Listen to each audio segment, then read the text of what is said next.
Protección de los derechos humanos. La protección de los derechos humanos ha sido y seguirá siendo una de las angustias primordial de las naciones. Los dispositivos tradicionales de control de la actividad administrativa se han convertido en medios escasos para la protección del ciudadano que se ha visto infringido en el ejercicio de sus derechos.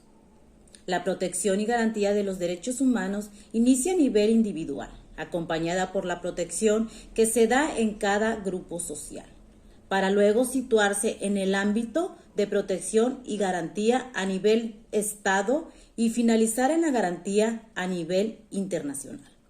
Todos y cada uno de estos niveles tienen su valor, pues solo a través de la protección en cada uno de ellos, el ciudadano será realmente protegido y garantizado en el terreno de sus derechos fundamentales. El Estado firmante asume la responsabilidad de respetar, proteger y hacer realidad los derechos que contiene.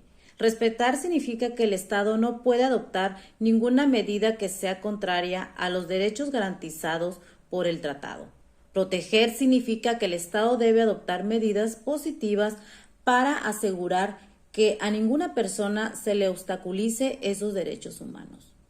Desde esta perspectiva, cada vez es más el número de naciones que se someten a la jurisdicción de instituciones supranacionales para buscar una mayor protección de los derechos humanos y poder ofrecer una mejor calidad de vida a sus sociedades.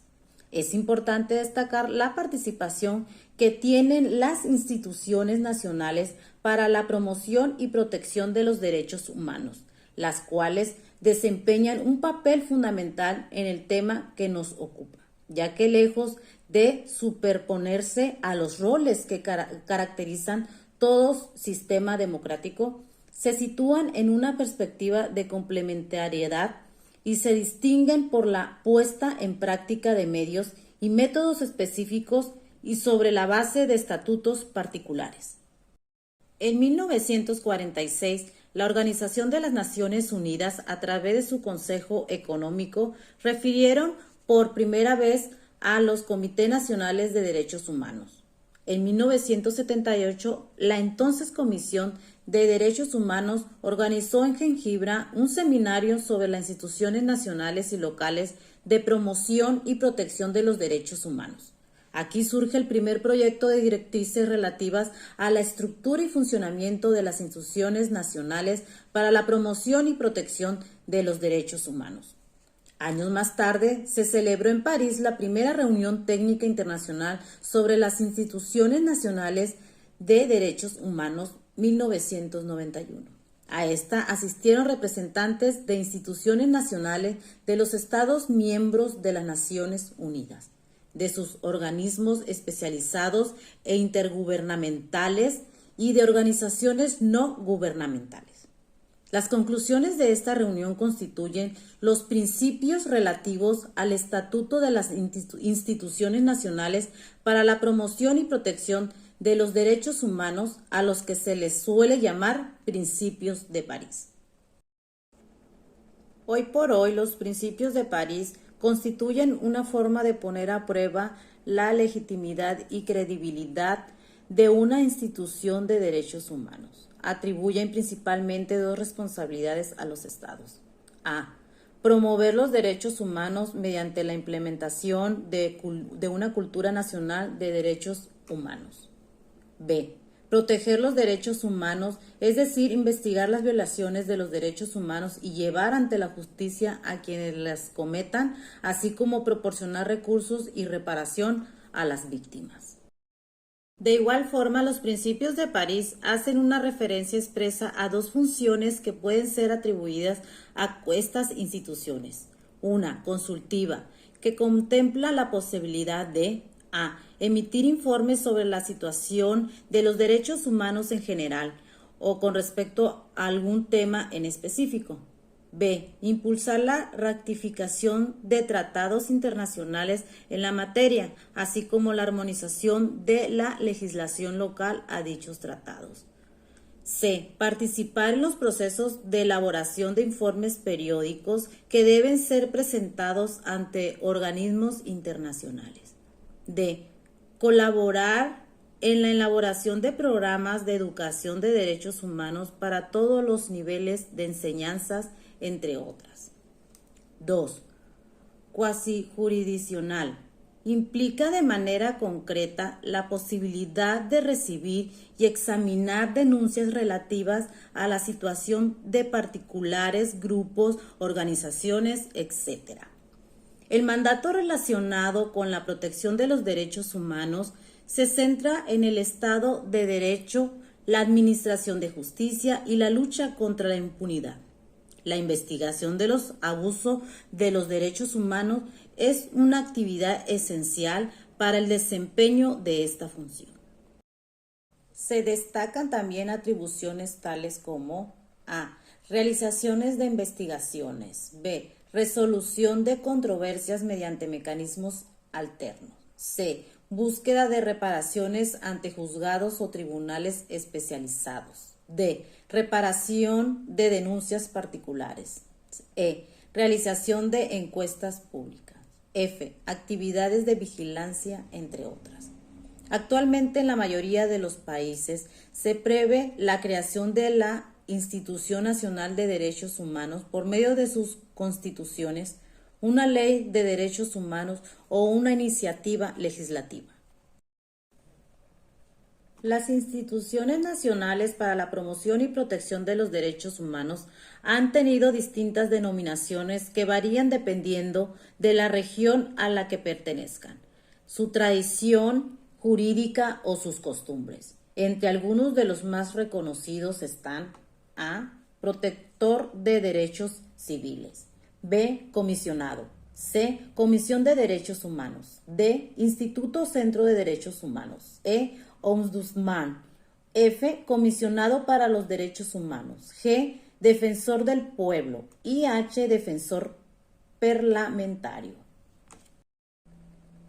Garantías de los derechos humanos.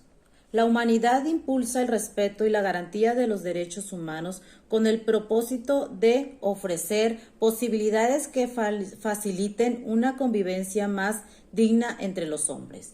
A las garantías de los derechos humanos pueden entenderse como un conjunto coherente de mecanismos de defensa que no se agotan en el ámbito de cada país, sino que tiene su continuación entre otros, a través de diferentes instancias supranacionales.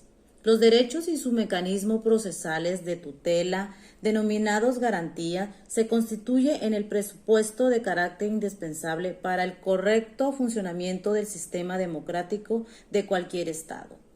El juicio de amparo mexicano se encuentra regulado por la ley reglamentaria de los artículos 103 y 107 constitucionales.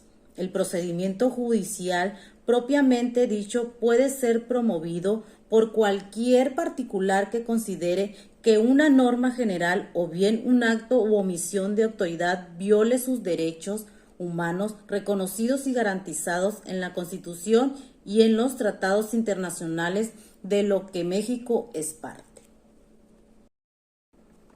Existen dos procedimientos básicos en el amparo.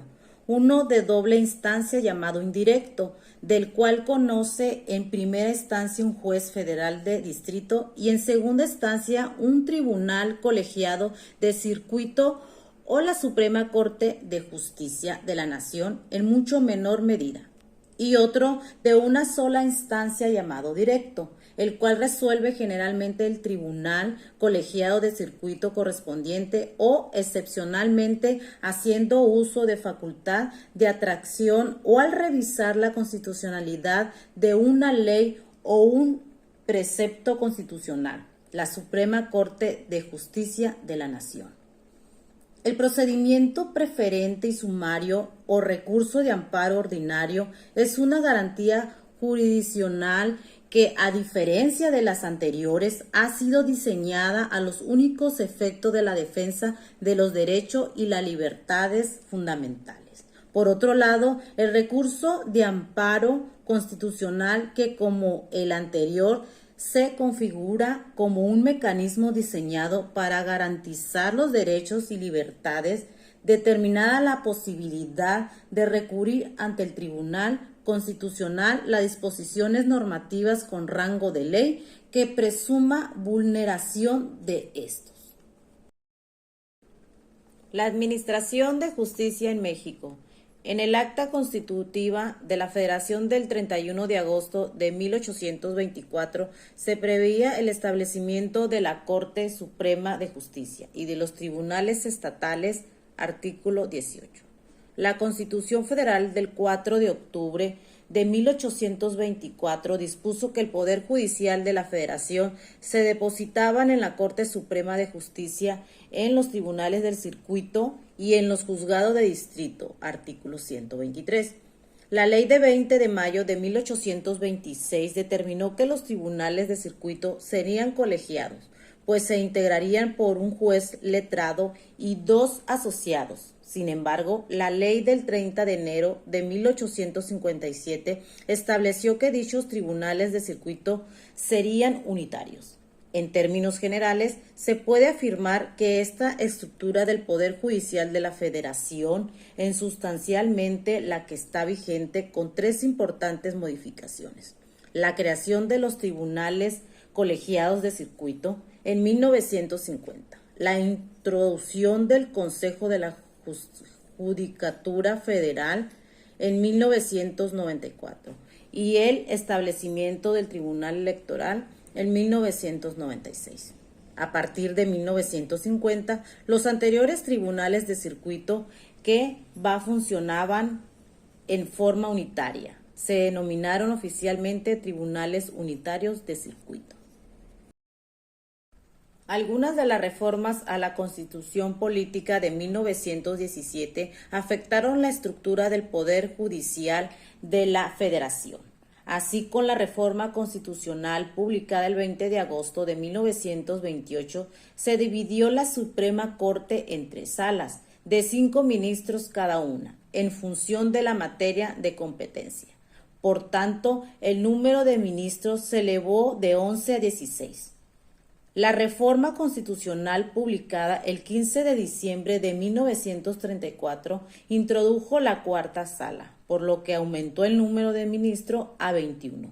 Y por último, la reforma constitucional publicada el 19 de febrero de 1951 introdujo 5 ministros supernumerarios, que formarían la sala auxiliar, por lo que el número de ministros, incluyendo a los supernumerarios, quedó en 26. En virtud de la reforma constitucional promulgada el 30 de diciembre de 1950 y publicada en el Diario Oficial de la Federación del 19 de febrero de 1951, se crearon los tribunales colegiados de circuito con competencia para conocer de juicios de amparo directo en contra de sentencias definitivas, con la finalidad de auxiliar las tareas de la Suprema Corte de Justicia. Hasta antes de la entrada en vigor de esta reforma, los juicios de amparo directo eran de la competencia exclusiva de la Suprema Corte de Justicia de la Nación.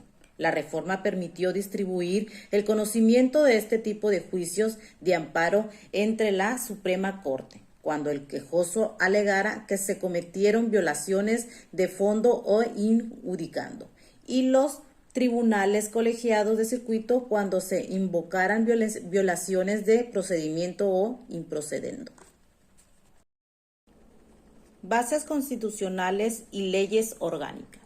Las bases del Poder Judicial de la Federación se encuentran contenidas en los artículos 94 a 107 de la Constitución, con exclusión del artículo 102.